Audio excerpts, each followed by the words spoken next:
কক্সবাজারের উখিয়ার ১৯ নম্বর রোহিঙ্গা ক্যাম্প। এই ক্যাম্প থেকে গত ২১ এপ্রিল কক্সবাজার আদালতে সাক্ষ্য দিতে যান হেডমাজি মোহাম্মদ রফিক। কিন্তু ক্যাম্পে ফেরার সময় অপহরণকারীরা তাকে তুলে চোখ বেঁধে অজ্ঞাত স্থানে নিয়ে যায়। এরপর রফিকের মোবাইল থেকে স্বজনদের কল করে ১৫ লাখ টাকা মুক্তিপণ চাওয়া হয়, আর তা না দিলে পাহাড়ের ঝিরিতে ফেলে দেওয়ার হুমকিও দেয় অপহরণকারী চক্র।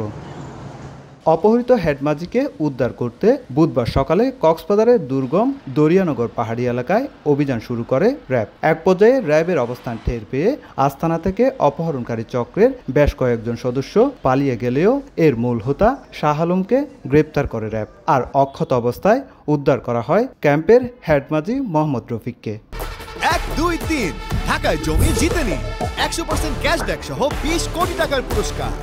অভিযানে আমরা অপহৃত হেডমাজি জনাব মোহাম্মদ রফিককে উদ্ধার করতে সক্ষম হই এবং অপহরণকারী চক্রের প্রধান, যার নাম হচ্ছে শাহ আলম, তাকে আমরা গ্রেপ্তার করতে সক্ষম হই। এদিকে গত ২৫শে মার্চ কক্সবাজারের চকরিয়ায় ইফতারির প্রস্তুতির সময় আব্দুর রহমান নামের স্থানীয় এক বাসিন্দাকে অস্ত্রের মুখে প্রকাশ্য দিবালোকে তুলে নিয়ে কুপিয়ে ও পিটিয়ে হত্যা করা হয়। পরে বুধবার সকালে অভিযান চালিয়ে ফেনীর মহিপাল এলাকা থেকে হত্যাকাণ্ডের মূল পরিকল্পনাকারী মনসুর আলম সহ ৭ জনকে গ্রেপ্তার করে র্যাব। যাদের নাম এজাহারে উল্লেখ রয়েছে এবং অজ্ঞাতনামা হিসেবে যারা রয়েছেন সবাইকে আইনের আওতায় আনার জন্য আমাদের তৎপরতা অব্যাহত আছে। এদিকে আরেকটি অভিযানে বান্দরবন পৌর শহর থেকে প্রায় ২ কেজি মাদক আফিম উদ্ধার সহ গোল্ডেন ওয়েস্ট কেন্দ্রিক আন্তর্জাতিক আফিম পাচারকারী চক্রের এক সদস্যকে গ্রেপ্তার করে র্যাব।